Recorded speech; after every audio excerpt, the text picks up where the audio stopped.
টানা বৃষ্টি ও ভারত থেকে নেমে আসা উজানের ঢলে দেশের উত্তরাঞ্চলে বন্যার আশঙ্কা দেখা দিয়েছে। তিস্তার ডালিয়া পয়েন্টে পানি বিপদসীমার ওপর দিয়ে প্রবাহিত হচ্ছে। এতে রংপুর ও লালমনিরহাটের বেশ কিছু এলাকা প্লাবিত হয়েছে।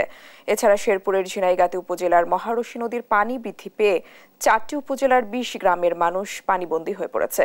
এদিকে পানি বেড়েছে সুনামগঞ্জের সুরমা ও জাদুকাটা নদীতে। বিস্তারিত ডেস্ক রিপোর্টে। 5 দিন ধরে টানা বৃষ্টিতে বাড়ছে সুনামগঞ্জের নদ নদীর পানি। এছাড়া পাহাড়ি ঢলে জেলার জাদুকাঠা, রোপটি, বৌলাই, সুরমা সহ বেশ কয়েকটি নদ নদীর পানি বৃদ্ধি পেয়েছে। সোমবার সকালে সুনামগঞ্জের সুরমা নদীর পানি বিপদসীমার 80 সেন্টিমিটার নিচ দিয়ে প্রবাহিত হয়। ছাতকে সুরমা নদীর পানি বিপদসীমার উপর দিয়ে বইছে। সর্বশেষ 48 ঘন্টায় সুনামগঞ্জে 384 মিলিমিটার বৃষ্টিপাত রেকর্ড করা হয়েছে। এ ধারা অব্যাহত থাকলে নিম্নাঞ্চলে সৃষ্টি হতে পারে স্বল্পমেয়াদী বন্যার। উজানের ভারী বর্ষণ আর পাহাড়ি ঢলে লালমনিরহাটে নদীর পানি বৃদ্ধি পেয়েছে।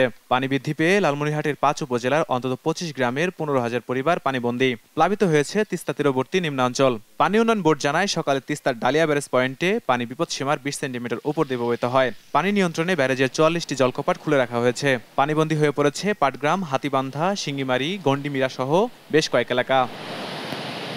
উজান থেকে নেমে আসা পাহাড়ি ঢলে শেরপুরের মহারশী নদীর পানি বৃদ্ধি পেয়েছে। এতে ঝিনাইগাতি উপজেলার 20 গ্রামের নিম্নাঞ্চল প্লাবিত হয়েছে।